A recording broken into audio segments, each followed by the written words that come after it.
Rapsodi hidupku sempurna dengan Rapsodi. Shalom saudara-saudari, bertemu lagi kita di dalam Rhapsody of Reality. Ajaran Pastor Chris hari ini bertajuk Mengatasi Godaan Melalui Doa. Haleluya.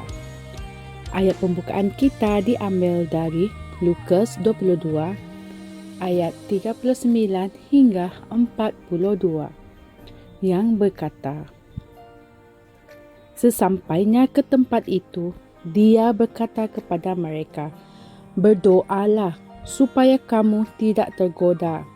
Dan dia menjauhkan diri dari mereka, kira-kira sepelempar batu jaraknya. Lalu dia berlutut dan berdoa. Katanya, ya Bapa-Ku, jikalau engkau mahu, ambillah cawan ini daripadaku.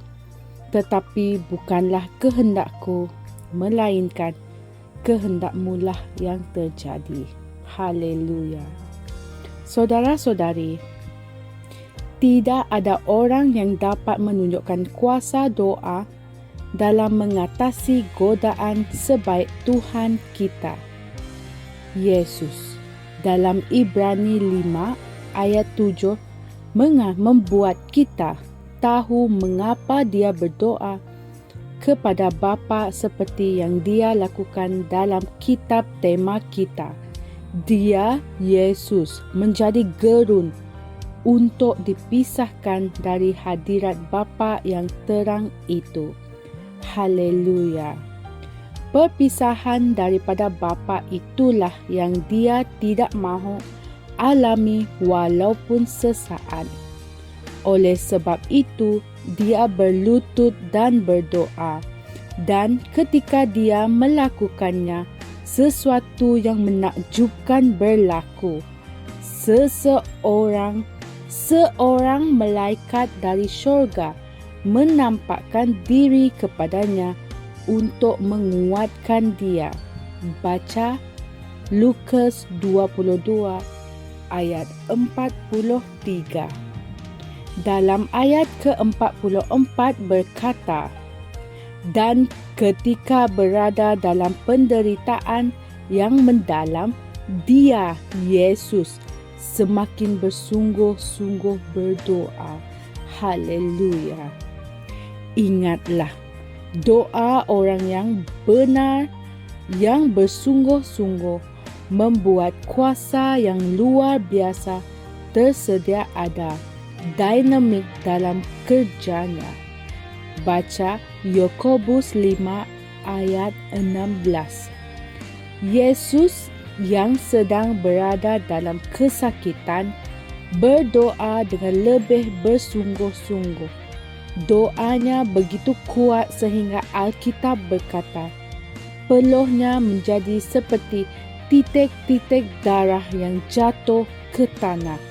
Baca Lukas 22 ayat 44. Puji syukur kepada Tuhan, doanya dimakbulkan. Dia menyerahkan dirinya kepada kehendak Bapa dengan menjadi dosa bagi kita, supaya kita menjadi kebenaran Allah di dalam Dia. Haleluya. Saudara-saudari, sesudah dia selesai berdoa, dia mengatakan sesuatu yang berguna kepada murid-muridnya seperti yang dapat dilihat dalam Lukas 22 ayat 45 hingga 46 yang mengatakan, setelah dia bangkit dari berdoa dan kembali kepada murid-muridnya, dia mendapati mereka tertidur kerana sangat sedih. Dia berkata kepada mereka, mengapakah kamu tidur? Bangunlah dan berdoa supaya kamu tidak tergoda. Masalahnya bukan tentang digoda, tetapi jatuh dalam godaan. Di sini, Yesus menunjukkan kepada kita bahawa kita mesti berdoa untuk mengelakkan diri kita daripada jatuh ke dalam godaan. Haleluya. Ingatlah, dia akan mengalami kegerunan akibat berpisah daripada Bapa, dan dia terpaksa berjuang dengan godaan dengan berkata, "Tidak, aku tidak akan melakukannya." Dia tahu bahawa dia harus berdoa kerana dia sendiri telah mengajar bahawa mereka harus senantiasa berdoa dan tidak menjadi jemu. Haleluya. Baca Lukas 18 ayat 1. Seperti guru, luangkanlah masa untuk berdoa. Saudara-saudari, ketika berdoa, rohmu ditetapkan untuk memahami dan berjalan dalam kehendak Tuhan yang begitu sempurna, dan imanmu diperkuatkan untuk mengatasi segala godaan dan menguasai keadaan. Kamu disegarkan dengan kekuatan roh untuk hidup dengan kemenangan setiap hari. Haleluya. Terpujilah Tuhan. Saudara-saudari, mari kita berdoa.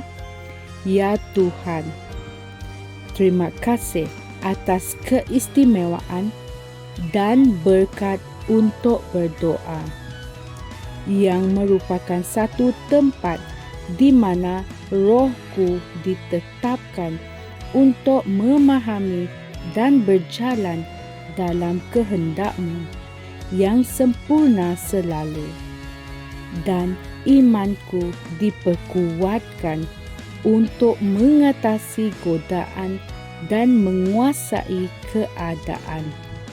Aku diperlengkapi dan diperkukuhkan sepenuhnya, kuat dalam Tuhan dan dalam kuasa-Nya untuk menang dengan penuh kemuliaan hari ini dan selama-lamanya. Amin. Renungan tambahan kita diambil dari 1 Korintus 10 ayat 13, Ibrani 5 ayat 5 hingga 7, dan Matius 26 ayat 41. Sekian perkongsian saya pada hari ini. Sehingga kita bertemu lagi pada hari yang lain. Kami percaya saudara-saudari semua telah diberkati dengan perkongsian firman dari Rhapsody Reality. Bagi sesiapa yang ingin menjadikan Yesus Kristus sebagai Tuhan dalam kehidupanmu, kamu boleh mengucapkan doa ini bersama dengan saya. Ya Tuhan Allah, aku mempercayai Yesus Kristus, Anak Allah yang hidup dengan sepenuh hatiku. Aku percaya Dia telah mati untukku, dan Allah telah membangkitkan Dia dari kematian. Aku percaya Dia hidup hari ini. Aku mengaku dengan mulutku bahawa Yesus Kristus adalah Tuhan dalam hidupku mulai dari hari ini. Melalui Dia dan di dalam nama-Nya, aku mempunyai kehidupan yang kekal. Aku telah dilahirkan semula. Terima kasih Allah kerana menyelamatkan jiwaku. Aku sekarang adalah anak Allah. Haleluya. Tanya, sekarang kamu telah menjadi anak Allah. Untuk apa-apa sebarang pertanyaan atau untuk mendapatkan lebih banyak maklumat mengenai bagaimana untuk bertumbuh sebagai seorang Kristian, anda semua boleh hantar mesej di akaun Facebook kami atau email kami di tni.msia@gmail.com. Sekali lagi, tni.msia@gmail.com. Tuhan berkati Anda semua.